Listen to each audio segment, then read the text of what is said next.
네, 안녕하세요. 체스입니다. 2월 14일 국내 증시 어떤 식으로 흘러갔고 또 오늘 리딩에서 어떤 이야기를 다뤘는지 정리해보는 시간을 가져보도록 하죠. 자, 금일 코스피 지수 같은 경우는 0.53%, 코스닥은 0.91%, 양지수 다 상승 마감했습니다. 전날 미증시가 기술적 반등이 나오면서 그 상승 흐름이 코스피까지 이어졌는데 뭐 따지고 보면 오늘 뭐 거래량이 많았던 것도 아니고 뭐 거래 대금이 많았던 것도 아니에요. 아무래도 오늘 소비자 물가 지수 발표가 예정되어 있기 때문에 관망 시장이었던 거죠.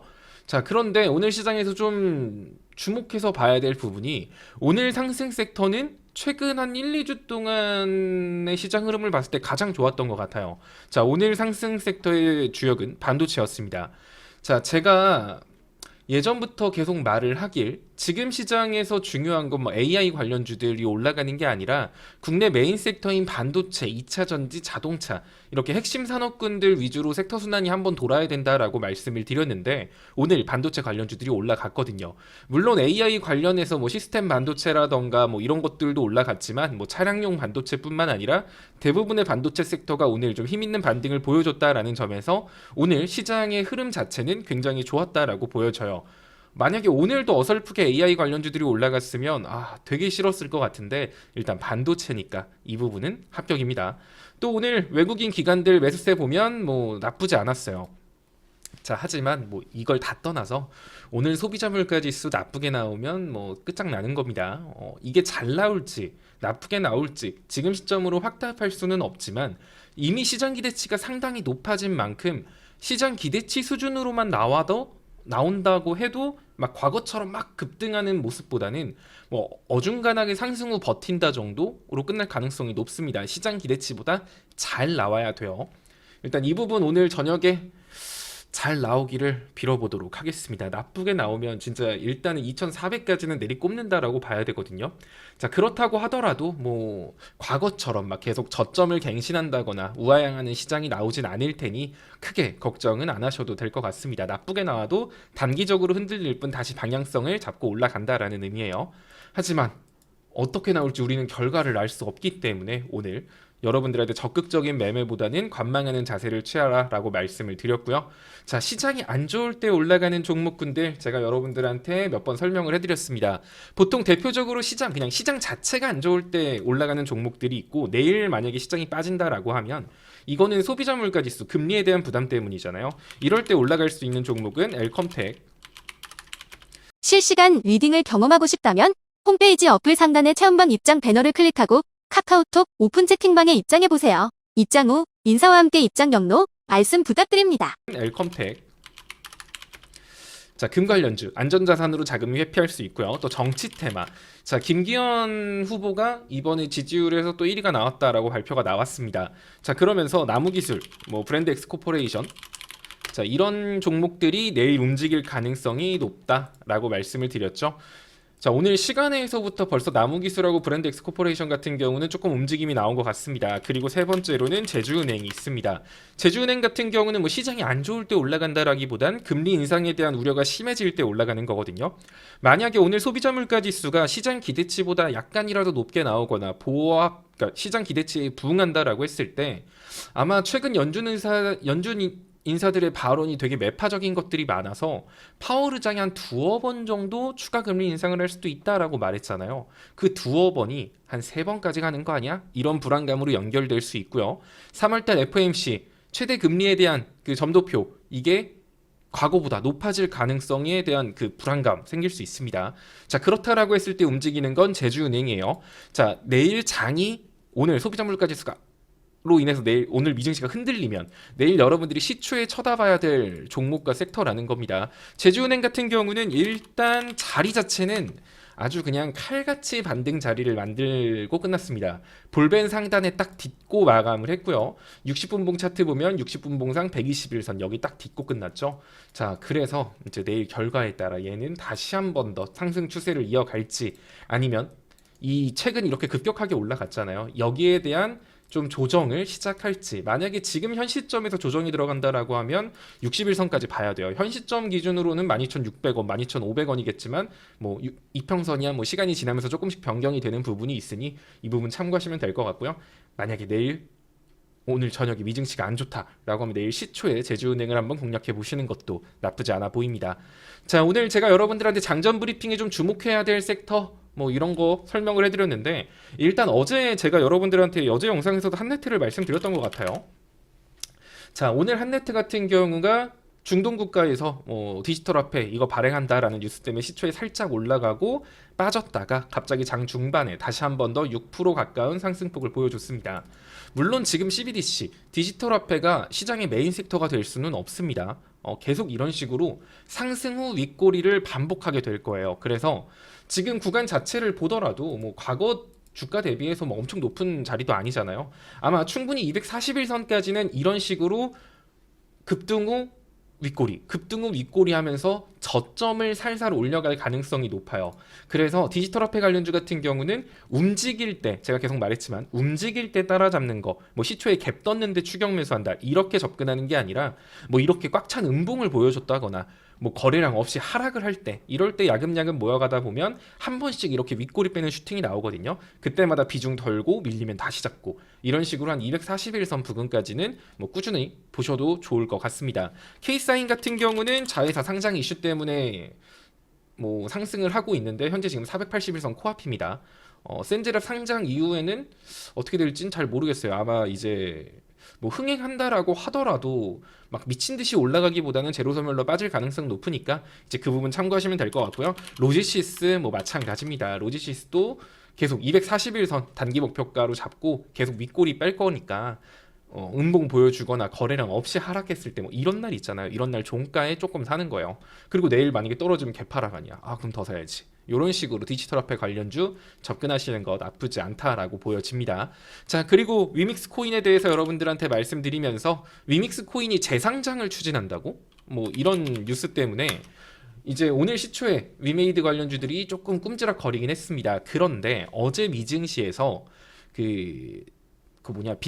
비트코인 관련해 가지고 정부의 제재 막 이거 발행 못하게 한다 막 이런 뉴스들 나오면서 비트코인 시세가 흔들렸거든요. 그런 상황이기 때문에 아마 그게 아니었었으면 오늘 위메이드가 시초에 되게 강력한 주인공이 됐을 수도 있습니다.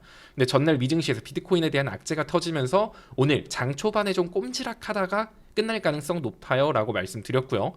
재상장을 추진한다는 거지 재상장을 했다가 아닙니다.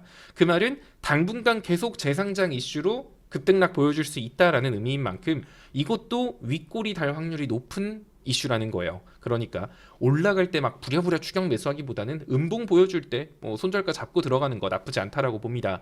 뭐 위메이드 맥스 쪽이 오늘 좀 더 상승폭이 컸던 것 같습니다. 한 시초가 대비 한 5% 6% 가까이 올라갔으니까 요즘 시장 제가 계속 말씀드리지만 전날 이슈라던가 전일 시간의 종목들이 다음날 상승폭을 유지하는 경우는 거의 없어요.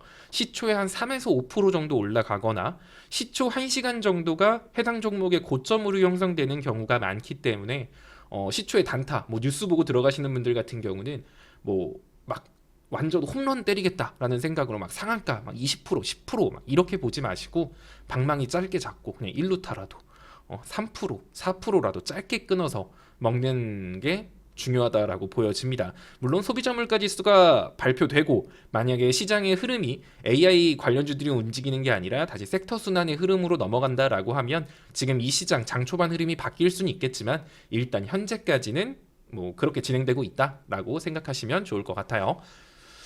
자, 그리고 여러분들한테 제가 최근에 유니온 머티리얼즈를 다시 추천해 드렸어요. 유니온 머티리얼즈를 아니 왜 이렇게 유니온 머티리얼즈라고 하지? 유니온 머티리얼을 다시 추천드렸죠. 자, 2,850원 위로 올라가는 게 관건입니다 라고 말씀드렸고 단기 목표가는 2,950원보다 살짝 아래인 2,930원을 잡아드렸습니다. 자, 오늘 뭐 히토류에 대해서 뭐 특별한 이슈가 있던 건 아니었지만 생각보다 나쁘지 않은 거래량을 보여주면서 나름 꽉 찬 양봉을 보여줬어요. 오늘 2,915원까지 올라갔는데 제가 제시한 단기 목표가보다는 15원 정도 부족해서 아마 매도 주문 넣어두신 분들은 체결은 안 되셨을 겁니다. 자, 그런데 일단 120분봉 차트 보시면 통곡의 벽이라고 불리웠던 481선 위로 일전 슈팅에서도 안착하지 못했던 선 위로 몇 번 돌파 시도를 하더니 오늘 종가에는 안착을 했네요. 일단 히토류 관련 섹터 같은 경우도 장이 좋을 때 올라가기보다는 장이 안 좋을 때 올라갑니다. 만약에 오늘 소비자 물가 지수 때문에 미증시가 폭락했다라고 하면 여기에 미중 갈등까지 얹혀지면서 시장이 흔들릴 수 있는 거거든요. 그때 유니온 머티리얼즈가 어떻게 보면 구원투수로서 시장에 등장할 수 있으니까 히토류 관련주들 이것도 계속 눈여겨서 체크할 필요가 있어 보입니다. 뭐 단기 목표가가 이거인 거지 뭐 최종적으로는 481선까지 올라감에 있어서 큰 문제는 없을 것 같아요. 히토류를 어떤 식으로 대응하면 좋을지 이런 것들도 여러분들한테 다 이미 방에서 교육을 해드린 만큼 그 공식대로만 접근하시면 됩니다. 한 번도 진 적이 없어요. 거의 뭐 사실 제 영상 보시거나 제 리딩 보시는 분들은 히토류 하면 거의 눈이 뒤집힌단 말이에요. 막 동국 얘기만 나와도 막 동국 아레나에서 막 사러 가고 막 다 그럴 정도니까. 하지만 어찌됐든 히토류 관련 섹터는 장이 좋을 때 올라가기보단 시장 조정에서 수혜를 받는 경우가 많기 때문에 너무 핵심 섹터, 내 메인 종목으로 가져가기보다는 리스크 해지한다라는 생각으로 적당량의 비중만 가지고 가시는 게 좋다고 보여집니다. 자, 그리고 어제 영상이었죠. 어제 영상에서 여러분들한테 오늘 무조건 반등이 나와야 되는 종목군들에 대해서 설명을 해드렸어요. 자, 우크라이나 재건과 그 터키 재건 관련주로도 움직일 수 있다 하면서 제가 데모, 해인 이 두 가지를 어제 영상에서 말씀드렸습니다. 자, 데모 같은 경우가 오늘 엄청 많이 올라갔습니다. 16% 가까이 상승하는 모습을 보여줬고요. 자, 그리고 해인은 오늘 반등 안 나오면 큰일 난다라고 했죠. 자, 오늘 반등 안 나오면 큰일 난다라고 했던 만큼 어제 영상 보시고 매수하신 분들도 꽤 계신 것 같아요. 오늘 장중에 7% 넘게 상승폭이 나왔기 때문에 알아서들 잘 드셨을 거라고 생각을 합니다.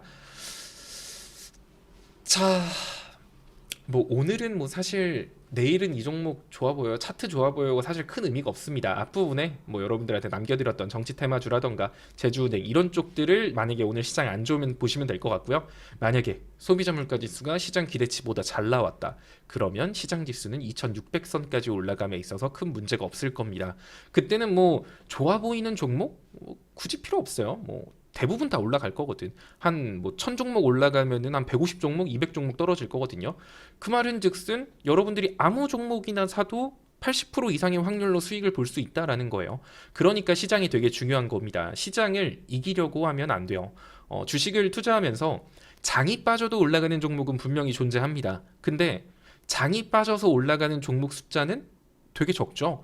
결국 그 낮은 확률을 잡기 위해서 무리할 필요가 없다는 겁니다. 장이 좋을 것으로 예상되고 앞으로 계속 올라갈 것으로 예상될 때 현금을 쓰는 게 현명하다라는 거죠. 물론 어떤 전문가들이나 이런 얘기들을 해요. 장이 안 좋을 때 수익을 내야 진짜 실력자다. 장이 안 좋은데 왜 수익을 봐야 되죠? 돈을 지키고 있는 게 낫습니다. 어찌됐든 내가 아무리 분석하고 뭘 한다라고 해도 리스크가 굉장히 큰 시장이에요. 리스크가 큰 시장에서 적극적으로 투자를 한다? 과연 그게 제대로 된 전문가라고 할 수 있을까요? 리스크가 큰 시장에서는 때론 관망할 줄도 알아야 된다라고 생각합니다. 일단 한 일주일 동안은 되게 보수적으로 리딩을 했던 것 같아요. 너무 무섭거든. 지금 AI 관련 섹터들로만 돈이 집중되어 있는 상황에서 만약에 소비자 물가 지수까지 나쁘게 나오면 정말 힘없이 무너질 수 있는 증시인 만큼 지금까지는 되게 보수적으로 시장을 봤습니다. 오늘 그 결과가 나오네요. 자, 어떻게 나올지 잘 나왔으면 좋겠는데 나쁘게 나온다라고 하더라도 제가 어차피 여러분들한테 2480선, 2500선 부근에서 현금 비중을 15% 정도 맞춰 놓으세요 라고 말씀을 드린 만큼 현금, 제 리딩대로 현금을 만드신 분들 입장에서는 오늘, 내일 오히려 미증시가 떨어지는 게 훨씬 좋겠죠. 왜냐하면 떨어지면 그 돈을 아래서 다시 활용할 수 있으니까. 이런 식으로 시장 상황에 맞춰서 현금 비중, 종목 비중 조절하는 게 박스권 장세의 핵심입니다. 자, 이런 것들 하나하나 제가 다 풀어서 설명해 드리고 있고 알려드리고 있으니까 제가 방에다 올려드린 글들 꼼꼼하게 읽으면서 따라오시면 안정적으로 투자할 수 있으실 겁니다. 자, 다들 오늘 하루도 본업에서 고생 많으셨고요. 내일 뵙도록 하겠습니다.